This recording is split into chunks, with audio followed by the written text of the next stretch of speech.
గోవిందాయ నమః. హిందూ బంధువులందరికీ జయ శ్రీరామ్. కృష్ణ వందే జగద్గురు. భగవద్గీత 17వ అధ్యాయము 15వ శ్లోకం.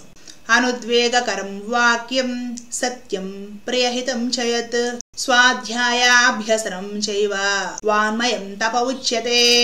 నిన్నటి శ్లోకంలో మనము శరీరంతో ఆచరించే తపస్సు గురించి చెప్పుకున్నాం కదా.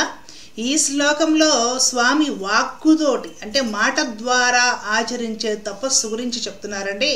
చక్కగా విని అర్థం చేసుకునే ప్రయత్నం చేద్దాం. ఉద్వేగమును కలిగింపనదియు ప్రేమైనదియు హితమును గూర్చునదియు యథార్థమైనదియు అగు భాషణము అట్లే వేదశాస్త్ర పఠనము పరమేశ్వరుని నామ జప సాధన మొదలగున్నవి అన్నియును వాక్కునకు సంబంధించిన తపస్సులు. నోటితో చేసే తపస్సు ఏమిటి, మాట ద్వారా చేసే తపస్సు ఏమిటి స్వామి చెప్తున్నారు. ఈ కలియుగంలో తపస్సు కోసము చెట్లంట అడవులంట కొండపుట్లంట పోక్కర్లేదండి. ఎంత తేలికగా నిత్య దైనందిత వ్యవహారంలో ఈ సంసారంలో ఉంటూనే మన బాధ్యతలు నిర్వర్తించుకుంటూనే తపస్సు చేసి అంటే ఆధ్యాత్మిక సాధన చేసి పరమాత్మను పొందొచ్చు స్వామి తేలికగా వివరిస్తున్నారు భగవద్గీతలో. ఉద్వేగము కలిగింపనదియు. ఈ రోజుల్లో చూస్తాం ఏవో రెచ్చగొట్టేస్తారు రాజకీయ నాయకులు, వాళ్ళు రెచ్చగొట్టేస్తారు. ఈ ఉంటాయి కదా న్యూస్ ఛానల్స్ వాళ్ళు, ఒక చిన్న ఎక్కడన్నా ఇన్సిడెంట్ జరిగితే దాన్ని తెగ చూపించి తెగ స్క్రోలింగ్ అలా పడుతూ ఉంటుంది. చెప్పిందే చెప్పి తెగ చూపించేస్తే ఒక వీడియో చూసినప్పుడు పర్లేదు అనిపిస్తుంది, 2-3 చూసిన తర్వాత ఇంకా రెచ్చిపోతాం. అవునా, ఇంకా 4 వచ్చేస్తాయి. సాయంత్రం వరకు అయ్యే చూపిస్తారు, రేపు కూడా అవే చూపిస్తారు. చూసి చూసి చూసి చూసి మొదటి వీడియో చూపించినప్పుడు చేమ కుట్టినట్టు కూడా ఏమి అనిపించిన వాడు ఆ వీడియోలో ఒక 20-30 సార్లు చూసిన తర్వాత అదే పదే విన్న తర్వాత ఉద్వేగానికి లోనయ్యి రెచ్చిపోయి గొడవలకు దిగుతారు. ఇప్పుడు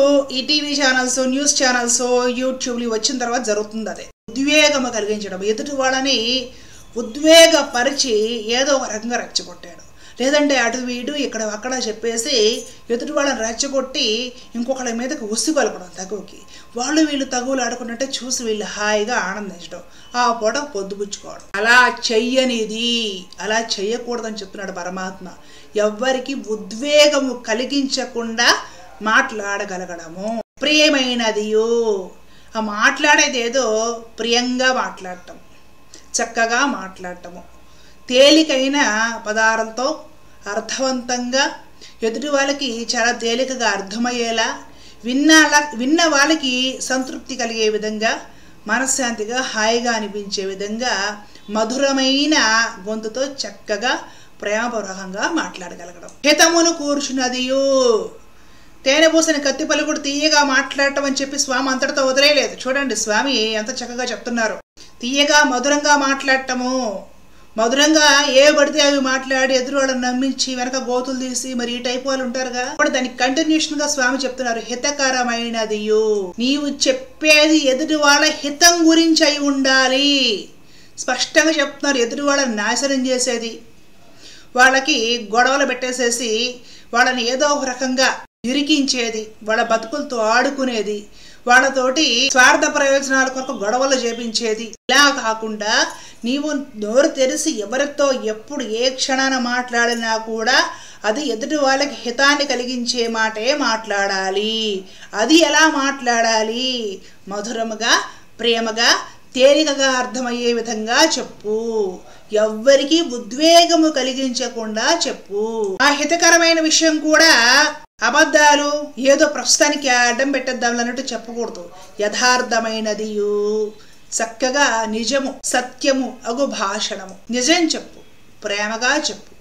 ఆ నిజము ఎదుటివాడి మంచి కోసం చెప్పు. వాడి ప్రాణాలు తీసుకునే విధమైన నిజాలు ఉంటే దాచిపెట్టాలి, అవి చెప్పకూడదు. కొన్ని నిజాలు ఉంటాయి కఠినమైనవి, అవి చెప్పకూడదు. నిజమైనా కూడా నేను నిజం చెప్పాలి కదా అని చెప్పకూడదండి. ఆ పరిస్థితిని బట్టి ఎప్పుడు చెప్పాలో అప్పుడు చెప్పాలి. ఒకవేళ చెప్పాల్సిన అవసరం రాకపోతే చెప్పకూడదు, మర్చిపోవాలి మనం కూడా. ఎందుకంటే ఆ నిప్పు లాంటి నిజాలు, కఠినమైన నిజాలు ఎదుటి వాళ్ళకి ఉద్వేగం కలిగించి బాధ పెట్టి ప్రాణాలు తీసుకునే పరిస్థితులకు వెళ్ళిపోతాయి. కాబట్టి నిజాలైనా కఠినమైనవి కొన్ని చెప్పకూడదు. అలా అని అబద్ధాలు మాట్లాడకూడదు. చూడండి ఎంత మనకు నోరు ఉంది, ఎలా వాడాలో తెలియదు. ఎలా వాడమని పరమాత్మ చెప్తున్నాడో ఈ శ్లోకం కంటే బ్రహ్మాండమైన ఉదాహరణ బ్రహ్మాండాలు వెతికినా కనపడదండి. చక్కగా నేర్చుకోండి. మాట్లాడే విధానం ఎవరు నేర్పుతారు? కమ్యూనికేషన్ స్కిల్స్ అంటారే. ఇప్పుడు వేలకు వేలు పోసి క్రాష్ కోర్సులు నేర్చుకుంటున్నారు, కమ్యూనికేషన్ స్కిల్స్ అంటారు.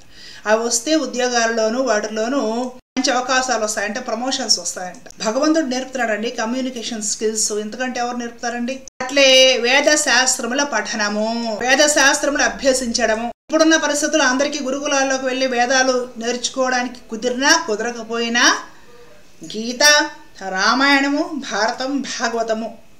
భారతం అంటే పంచమ వేదం అని పేరు, 4 వేదాల సారము. భగవద్గీత సకల వేదాల ఉపనిషత్తుల సారము, సాక్షాత్తు పరమాత్మ వాణి స్వామి గొంతు నుండి వచ్చింది. రామాయణము, వాల్మీకి రామాయణము మన సనాతన ధర్మానికి మూలము, భాగవత సాంప్రదాయానికి మూలము వాల్మీకి రామాయణం. అలాగే మోక్షదాయకమైన భాగవతము ఇత్యాది పరమ పవిత్రమైన గ్రంథాలను నిరంతరము నోటితోటి నోరున్నందుకు చదువుకోవడము, స్మరించుకోవడము.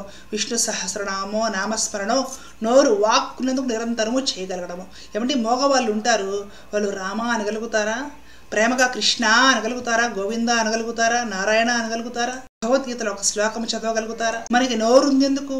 సెల్ ఫోన్లో తెగ మాట్లాడుకోవడము, గాసిప్స్, చాడీలు, గొడవలు పెట్టుకోవడం, రెచ్చగొట్టుకోవడము, సరదా కబుర్లు, వీటిగా నోటిని ఎలా వాడితే అది తపస్సు కిందకు వెళ్ళి నిన్న ఆధ్యాత్మిక పదంలో ముందుకు నడిపి భగవత్ సాక్షాత్కారాన్ని కలిగిస్తుందో పరమాత్మ ఈ శ్లోకంలో చెప్తున్నారు. పరమేశ్వరుని నామ జప సాధన మొదలైనవి చక్కగా జపించడం, మంత్రం లేదంటే నామస్మరణ చేసుకోవడం, ఆధ్యాత్మిక గ్రంథాలు చదువుకోవడం, ఇలాంటివన్నీ ఏమిటి? వాన్మయం తప ఉచ్యతే, వాక్కునకు సంబంధించిన తపస్సులు. నోటితోటి, మాటతోటి, వాక్కుతోటి చేసే తపస్సు అనబడుతుంది. చెప్పే మాట నలుగురికి హితకరమైనట్లుగా, ఎవరిని రెచ్చగొట్టకుండా, నీ స్వార్థాలకి, నీ వ్యక్తిగత ఉపయోగాలకి, నీ సరదాలకి అవతల వాడు ఉపయోగపడేలాగా వాడికి తీయటి తేనె పోసిన కత్తి కబుర్లు చెప్పి వాళ్ళని వాడుకొని వాళ్ళ జీవితాలను నాశనం చేసి వాళ్ళని ఇంకా అజ్ఞానంలో పడేయకుండా, అలాగని నిజమైనా సరే ఆ నిజం ఎదుటి వాళ్ళకి ఏదైనా సరే ప్రమాదం కలిగించేటప్పుడు, వాళ్ళని విపరీతంగా క్షోభకి గురి చేసేటప్పుడు ఉద్వేగపడే పరిస్థితులు నిజమైనా కూడా దాచిపెట్టాలి, చెప్పకూడదు. తీయటి మాటలు మాట్లాడాలి, కానీ అది నిజమే అయి ఉండాలి. తీయటి మాటలు, తేనెపూసిన కత్తి మాటలు, అబద్ధాలు, పై మెరుగుల మాటలు చెప్పకూడదు. ఎవరిని వాక్కు ద్వారా రెచ్చగొట్టకూడదు. ఎవరు చెప్తారండి ఇంత తీయటి మాటలు? అమృతపు ధార స్వామి చెప్తున్నాడు. కమ్యూనికేషన్ స్కిల్స్ అంటే ఇవి.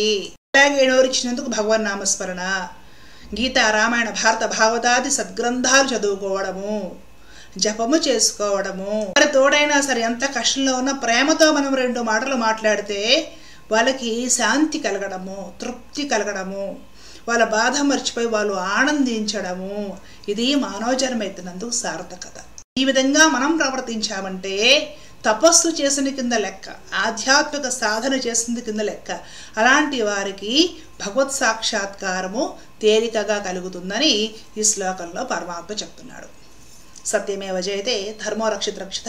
జయ శ్రీరామ్. కృష్ణార్పణం.